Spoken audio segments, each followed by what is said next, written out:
प्रभु तेरी वाणी जीवन की रोटी, नैनों की ज्योति अंधेरा मिटाती।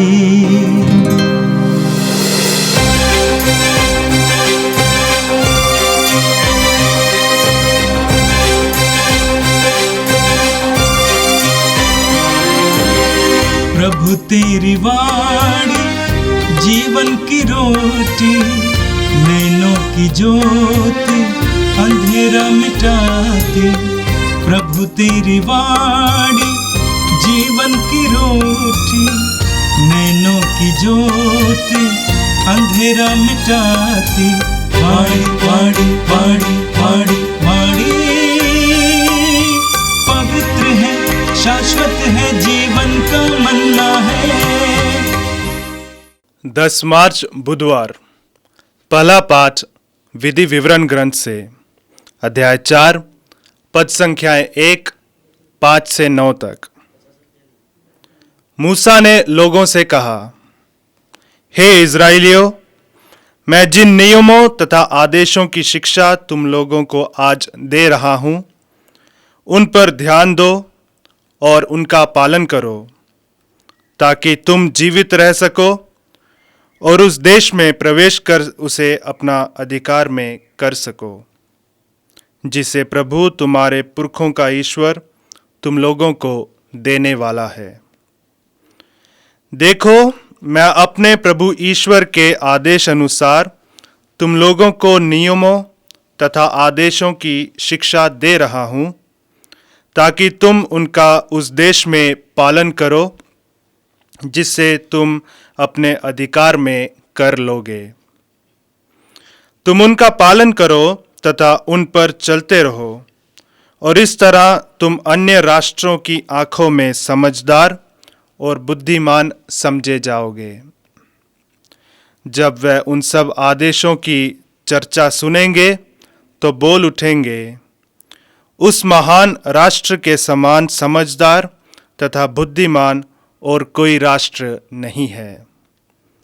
क्योंकि ऐसा महान राष्ट्र कहाँ है जिसके देवता उनके इतने निकट हैं, जितना हमारा प्रभु ईश्वर तब हमारे निकट है जब जब हम उनकी दुहाई देते हैं।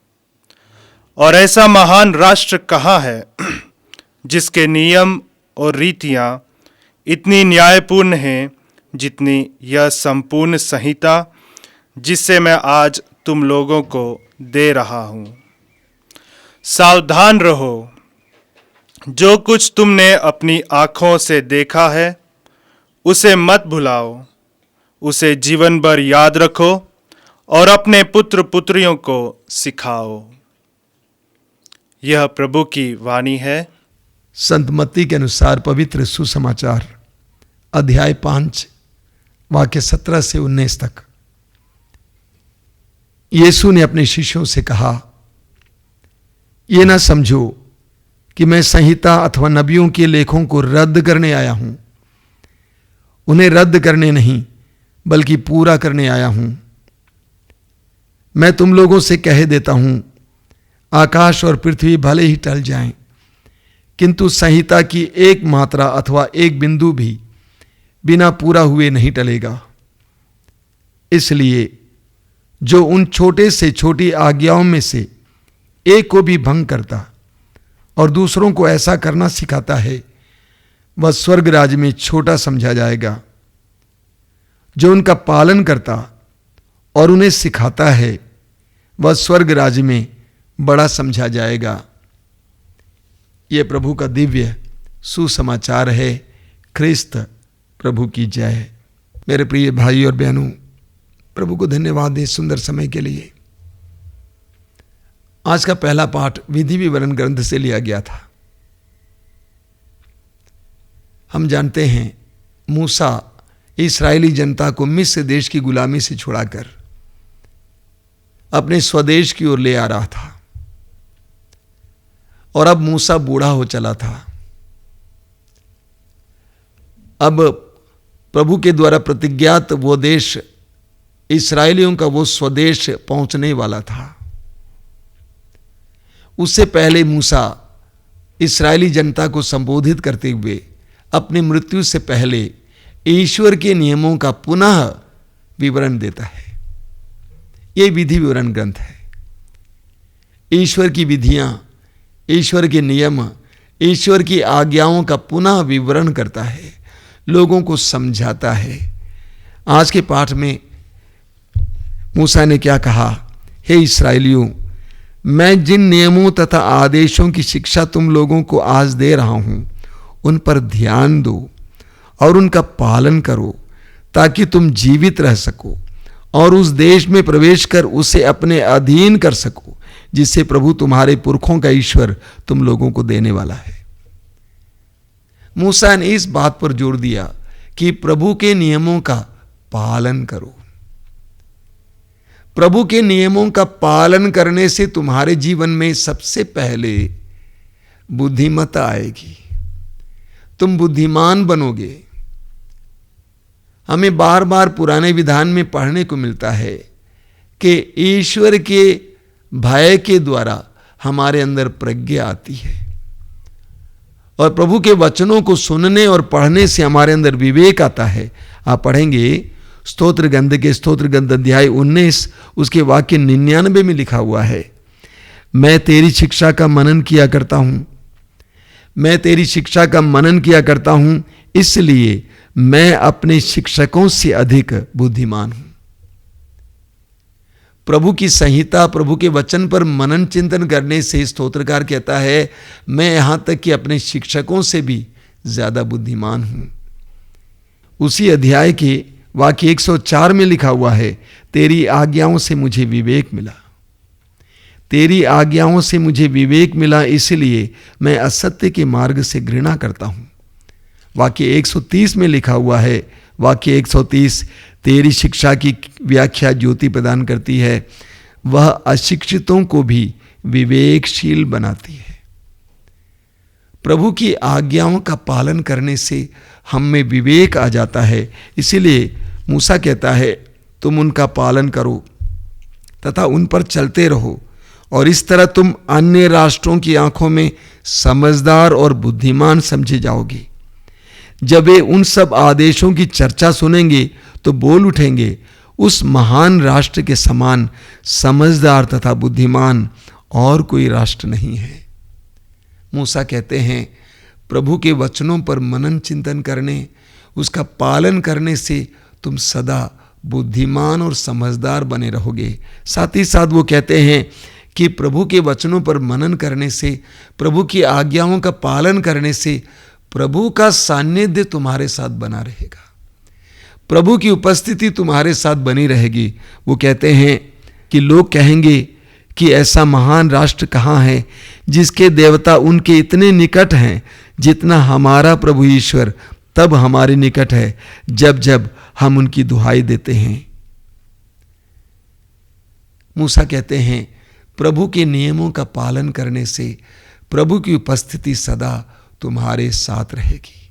और आज की सुसमाचार में प्रभु यीशु हमें ईश्वर के नियमों, आज्ञाओं की महानता के बारे में बताते हैं। प्रभु कहते हैं कि ये ना समझो कि मैं संहिता अथवा नबियों के लेखों को रद्द करने आया हूं, उन्हें रद्द करने नहीं बल्कि पूरा करने आया हूं। प्रभु यीशु ने ईश्वर के द्वारा दिए गए उन नियमों और आज्ञाओं को अपने जीवन, अपने कार्यों और अपने वचनों के द्वारा पूर्ण किया। प्रभु यीशु में ईश्वर के द्वारा दिए गए नियमों की पूर्णता है।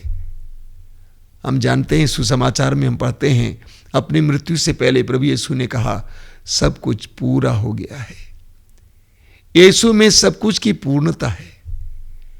यीशु के द्वारा, यीशु के वचनों के द्वारा, उनके जीवन और उनके बलिदान और पुनरुत्थान के द्वारा, प्रभु के द्वारा दिए गए वे वचन पूर्ण हो जाते हैं। इसलिए प्रभु यीशु कहते हैं कि मैं उसको रद्द करने नहीं बल्कि पूरा करने आया हूं। वचन की महानता के बारे में बताते हुए प्रभु कहते हैं, मैं तुम लोगों से कह देता हूं, आकाश और पृथ्वी भले ही टल जाएं, किंतु संहिता की एक मात्रा अथवा एक बिंदु भी बिना पूरे हुए नहीं टलेगा।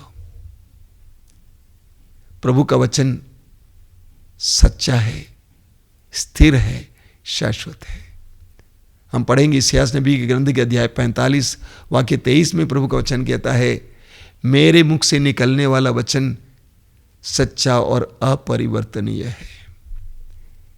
मेरे मुख से निकलने वाला वचन सच्चा और अपरिवर्तनीय है। प्रभु का वचन अपरिवर्तनीय है, वो पूरा होता है। एजेकिएल अध्याय 12 उसके वाक्य 24 में प्रभु कहते हैं, जैसे मैं कहूंगा वैसे मैं करूंगा। विधि विवरण ग्रंथ अध्याय 32 वाक्य 47 में प्रभु का वचन कहता है, मूसा कहते हैं, ये तुम्हारे लिए निरे शब्द नहीं है, इन पर तुम्हारा जीवन निर्भर है। ये खोखले शब्द नहीं है, बल्कि ये तुम्हारा जीवन है। यूहन्ना के सुसमाचार के अध्याय 6 उसके वाक्य 68 और 69 में हम पढ़ते हैं, पेतरुस कहते हैं, आपके शब्दों में अनंत जीवन का संदेश है। प्रभु का वचन, प्रभु की आज्ञाएं अनंत जीवन के संदेश हैं। हमें इस सत्य को जानना है और उसके अनुसार उसका पालन करना है। आगे प्रभु यीशु कहते हैं, इसलिए जो उन छोटी से छोटी आज्ञाओं में से एक को भी भंग करता और दूसरों को ऐसा करना सिखाता है, वह स्वर्ग राज्य में छोटा समझा जाएगा। जो उनका पालन करता और उन्हें सिखाता है, वह स्वर्ग राज्य में बड़ा समझा जाएगा।